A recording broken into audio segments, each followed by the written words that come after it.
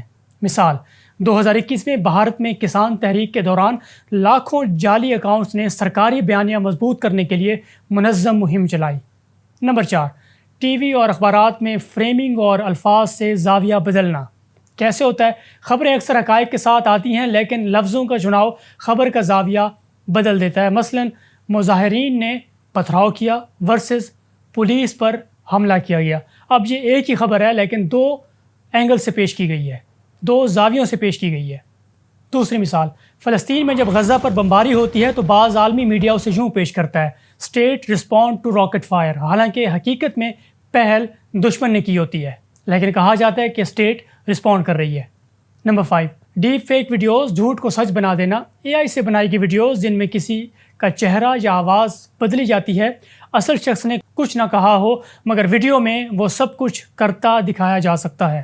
مثال 2020 میں امریکی اداکارہ کی جعلی ویڈیو وائرل ہوئی۔ پاکستان میں سیاستدانوں کی جعلی ڈیپ فیک کلپس بھی گردش کرتے رہتے ہیں، آپ ان کو دیکھتے ہیں۔ نتیجہ، آج کا پروپیگنڈا زور زبردستی نہیں کرتا بلکہ یہ آپ کی اسکرین پر آپ کی پسند، آپ کی زبان اور جذبات کو استعمال کرتا ہے اور آپ کو لگتا ہے کہ آپ خود سوچ رہے ہیں جبکہ اصل میں آپ سوچوائے جا رہے ہوتے ہیں۔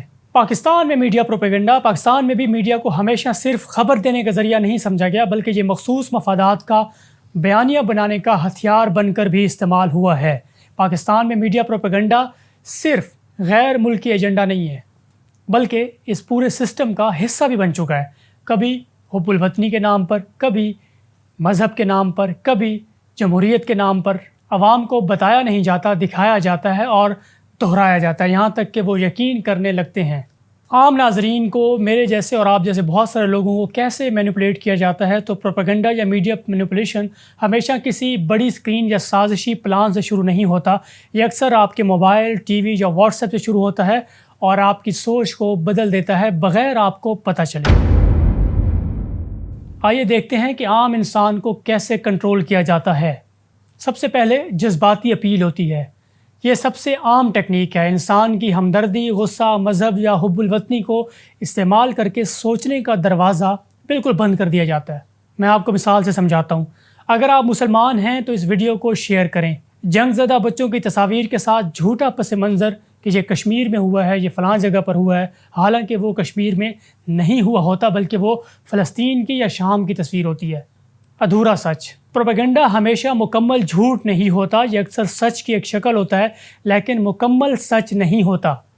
اس کی مثال یہ ہے کہ بریکنگ نیوز چلتی ہے کہ XYZ نے جو ہے وہ ریزائن کر دیا ہے، حالانکہ حقیقت میں XYZ نے ایک عہدہ چھوڑا ہوتا ہے لیکن دوسرے پر اس کا کام جاری ہوتا ہے۔ یہ صرف کلک بیٹ ایک قسم کی ہے۔ چہرے یا آواز کی جعل سازی بھی ایک ہتھیار ہے، اس کو ڈیپ فیک کہتے ہیں یا وائس کلوننگ کہتے ہیں۔ اب صرف یہ تصویر نہیں ہے، چہرہ، آواز اور جذبات سب جعلی بنائے جا سکتے ہیں۔ یہ ٹیکنیک سیاست، مذہب یا مشہور شخصیات کے خلاف زبردستی سے استعمال ہو رہی ہے۔ اس کی ایک مثال ہے کہ ایک مشہور سیاسی رہنما کی جعلی ویڈیو جس میں وہ متنازع بیان دے رہے ہوتے ہیں، لوگ اس کو یقین کر لیتے ہیں، اس کو شیئر کرنا شروع کر دیتے ہیں۔ اسی طرح معروف شخصیت یا علامت کا استعمال وہ یوں ہوتا ہے کہ پروپیگنڈا میں اکثر مشہور شخصیات یعنی دینی علماء ہیں، ڈاکٹرز ہیں، اسکالرز ہیں یا سیاستدان ہیں یا دوسرے لوگ ہیں، ان کے القابات کا غلط استعمال کیا جاتا ہے تاکہ بات سچی لگنے لگے۔ مثلا ڈاکٹر ذاکر نائک نے کہا کہ حالانکہ ڈاکٹر ذاکر نائک کا اس بیان سے کوئی تعلق نہیں ہوتا۔ واٹس ایپ کے اوپر وائرل ایک جعلی حدیث چلتی ہے کہ نبی کریم صلی اللہ علیہ وسلم نے فرمایا کہ فلاں ملک کو سپورٹ کرنے والا جہنمی ہے۔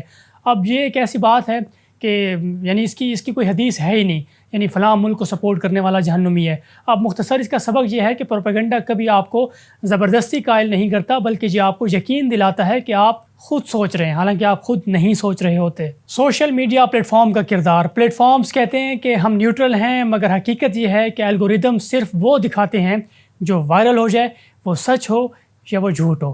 یہ الگوریدمز نفرت، غصے اور جھوٹ پر مبنی مواد کو زیادہ پھیلاتے ہیں کیونکہ ان کے تھرو انگیجمنٹ زیادہ ہوتی ہے۔ جذباتی تھمبنیلز، مس لیڈنگ تھمبنیلز زیادہ سجیسٹ ہوتے ہیں۔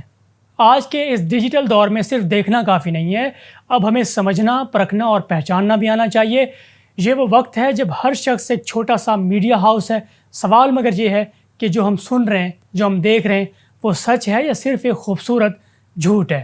جعلی ویڈیوز، جعلی اقوال، غلط ہیڈ لائنز، اسی طرح جذباتی پوسٹیں، یہ سب صرف کلکس، ریٹنگز یا مخصوص بیانیے کے لیے نہیں ہیں، بلکہ بعض اوقات آپ کو آپ ہی کے ملک کے خلاف استعمال کرنے کا ایک منصوبہ ہوتا ہے۔ چاروں طرف سے دشمن ہم پر حملہ آور ہے، اپنے اور بیگانے سارے ہمارے ساتھ دشمنی پر اتر آئے ہیں۔ ایسے موقع پر پوری قوم کو متحد ہونا چاہیے اور اپنے ملک کی سلامتی کے لیے، اس کی حفاظت کے لیے اور اپنے لوگوں میں شعور بیدار کرنے کے لیے ہر ذی شعور کو کردار ادا کرنا چاہیے کہ وہ بہتر طریقے سے لوگوں میں یہ آگاہی پیدا کریں، لوگوں میں یہ شعور پیدا کریں کہ فیک نیوز کا کتنا بڑا نقصان ہے۔ تو اللہ تعالیٰ ہمارے حکمرانوں کو اور ہماری سیاسی قیادت کو، چاہے وہ کسی بھی جماعت سے تعلق رکھتی ہو، ان کو انصاف قائم کرنے کی توفیق عطا فرمائے اور معاشرے کے لیے اچھے قوانین اور اچھے انداز سے ان کو نافذ کرنے کی توفیق عطا فرمائے۔